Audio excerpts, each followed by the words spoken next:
All right, good morning, good evening, good afternoon, ladies and gentlemen, says YouTube. This is Pastor Dow. Um, of course, myself and Sister Carol, we are here in Wilmington, North Carolina, and we thank the Most High for giving us safe travels and safe journey.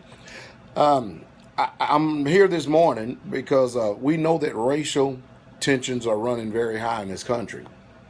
And we spent the majority of our trip actually driving through the state of South Carolina. And I thought it was, I guess I could use this term bad as far as the flags go because, you never really truly seen that many rebel flags or Confederate flags. Now, again, most people get me wrong. I support your right to not only fly the flag, but you can put it anywhere you want. Makes no difference to me, has no bearing on me whatsoever at all.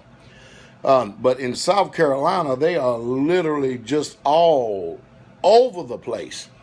And in North Carolina, I've only saw a few because I'm out here on the coastal area, if you know what I mean. And so I just got finished looking at a particular video by a brother that actually does a very, very good job. As a matter of fact, I've been following some of his news sources. It's called the Advise Show TV. The Advise Show TV. And what I'm going to do is I'm going to include a link at the bottom right here so you can actually watch some of the video that he has posted. And what's amazing to me is this. I don't understand why, and I want the blacks to listen to me very closely. Or you people, all of us. Let me go that route because most people take offense to my country accent by saying you people. But those of us who have a hue, with different shades of brown, different shades of black, the Ku Klux Klan has a right to protest.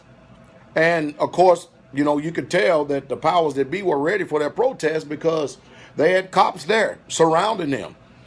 But I tell you, for the black people to go there and to throw more fuel on the fire and to agitate already, a situation that is already hostile in the first place. And then feelings and emotions, they get touched, tensions running high. The worst comes out in people. Do I agree with the Ku Klux Klan? No. But I do have a question, though, and I'm still wondering. Why is it that the Ku Klux Klan has never, ever, ever in the history of the United States of America, since we are fighting terrorism, why is it that they have never, ever, ever been deemed as a terrorist organization? Now, that is a question. That is a very serious question that seriously needs attention, and I want to draw attention to it and answer.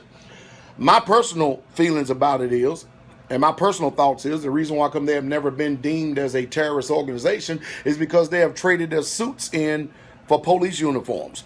They have traded their white sheets in for police uniforms. They've traded their white sheets in for suits. They become governors, presidents, senators, House of Representatives, politicians, lawyers, bankers, people of influence.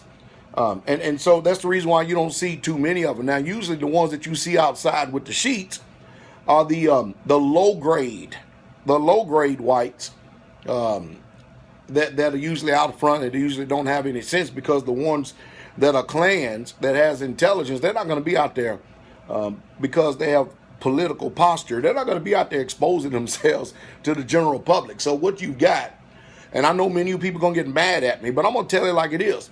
You got the base-minded black folks. Some of them are intelligent now, don't get me wrong.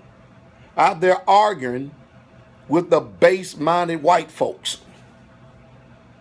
And neither side that is out there arguing is in any position whatsoever at all to influence any change, except within themselves. It starts at first.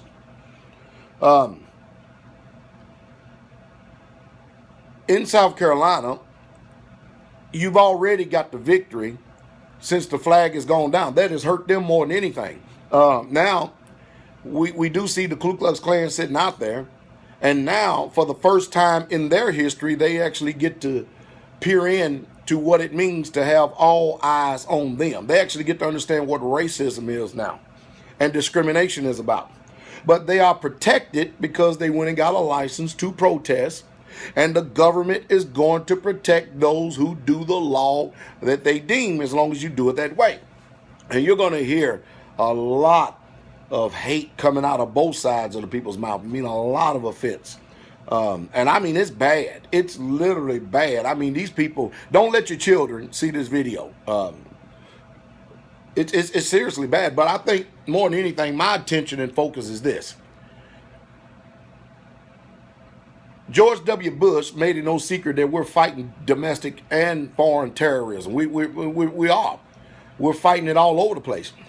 Then why? This is the question that needs to be answered more than anything. Why has the Ku Klux Klan not ever been labeled a terrorist organization and a terrorist network? And why have we not spent the taxpayers' money to go after and to root out and to tear down and to destroy this organization?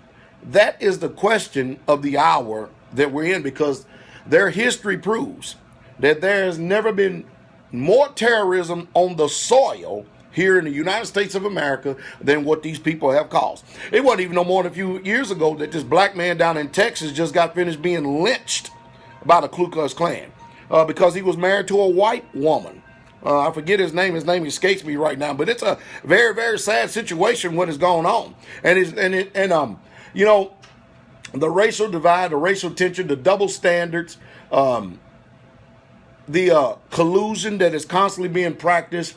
I'm going to tell you right now that it's inconceivable, and the majority of the whites in this country, I didn't say all of them, but the majority of the whites in this country, they simply will not be able to see nor understand the plight of the blacks in this country. They can't get it. They don't understand what it means to be privileged. They don't understand what it means to benefit from their fathers. They don't get it. They don't understand that we have never had a fair shake in this country. And you're not going to get them to see it. They will not see our side. And even though we experience it, we cannot understand their side. And no matter how many times you get people out here speaking to both sides, they're simply just not going to agree. They simply are not going to agree because, you know, the only way that the whites will be able to agree and understand and see what the blacks have gone through in this country is if the tide turned and if the whites experience the history of the blacks in this country. And that makes a lot of them very fearful because they can sense it coming. They can sense that the country, America, that used to be is being swept right out from under their feet. And all this mudslinging that is going on out there is just literally ridiculous because he who slings mud loses ground. And I just don't think that that's the way that we should go about handling these situations. Of course, everybody has, hey, you do what you feel is right in your own eyes. And of course, you're also responsible for the consequences of your choices and decisions as well. But it's not going to change overnight. And again, I will stress this. The only way that the whites would be able to understand the plight of the blacks in this country is if the whites in this country experience the same level of slavery, lynching, beatings, raping, stealing, robbing, and murdering. If the tides was turned, then and only then would they understand, because experience is more likely the best wisdom in the world. Then that way, if this America was ran by blacks and then we were the privileged class, then they would be able to understand why we think the way we do, because we would think like the whites think today. And so until people come out of their comfort zones and actually see things for what they really truly are. You know, there's a white man from Nashville, Tennessee, Tim Weiss. Tim Weiss, type in Tim Weiss. He speaks about this, and he brings more clarity than anybody. He will have a greater platform to speak about social ills, racial tensions, and white privilege, more so than I would ever be, simply because he is white, and he tells you that. Now, don't take issue with me because I'm saying that. Go listen to his videos, because, you're not going to see, Pastor Dow on CNN, Fox News and stuff. Now, they ain't going to do that.